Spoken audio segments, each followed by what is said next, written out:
fresh unabivuga ari fresh. Iyi speed ni y'umunezero. Impamvu niruka gutya nuko nishimiye kubona uwitwa Mugisha Benjamin ndetse n'uwitwa Pamela uwikeza, couple ya mbere y'abakiri bato yishimirwa na benshi mu gihugu cy'u Rwanda nyuma ya Kimenyi Yves ndetse na Claudine Muyango.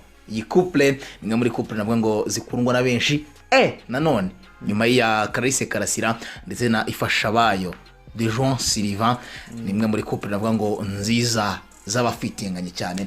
Hashize iminsi ubwo Meddy yakoraga ubukwe, abenshi bibaza ati ese biraza kugenda gute kuri The Ben. Ni igitutu gikomeye cyane abafana bashize kuri The Ben, ni igitutu gikomeye cyane n'umbi bashyiranago y'aba The Ben ndetse na Meddy. By'umwihariko bivuye duhereye mu muziki, iyo umwe yakoraga kimwe undi ashaka uburyo akora ikindi, kuko abanyarwanda cyangwa se abafana babafata nk'abantu bahanganye mu muziki wa R&B bitewe nuko bazamukiye rimwe kandi bazamuka banakunzwe cyane, yemwe banajyana muri Leta Zunze Ubumwe za Amerika. Uyu The Ben ni umwe wambariye ngabo medal ndetse anaririmba mu bukwe bwo kwa Meddy. Abantu batangira kwishyuza The Ben ubukwe cyane dore nuko n'umukunzi we yamenyekanye hashize iminsi myinshi bagaragaza ko ari mu nyanga w'urukundo ariko nta gitekerezo cy'ubukwe aba bombi bafite. Uza amakuru mfite The Ben yabashije ubukeza Pamela ati ese mukobwa mwiza w'ikimero baruta bose, mukobwa mwiza ubarusha ibisusu, mukobwa mwiza useka amasara gaseseka, wowe mbona mu bandi bakobwa bose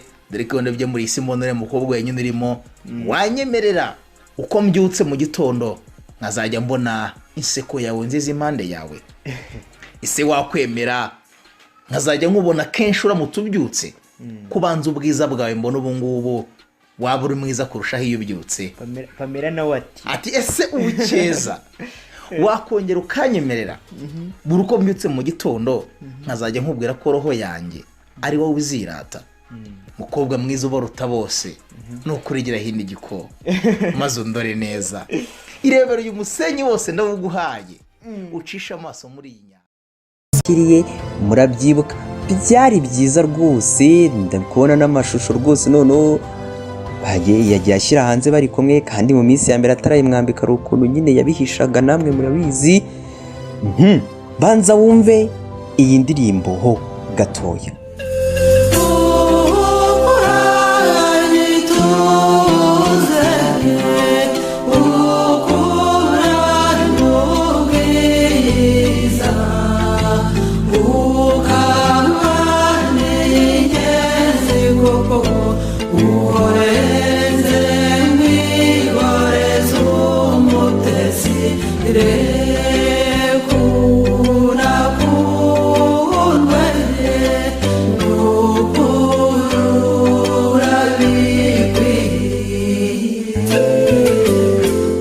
Yitwa Inyange Muhorakeye, Cecile Kayirebwa yaririmbye ayitura umwamikazi wa nyuma w'u Rwanda wishwe muri jenoside yakorewe abatutsi mu 1994, Rosalia Gicanda.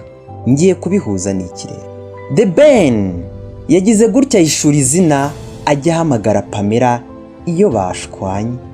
Iryo zina nta rindi ngo ni Gicanda.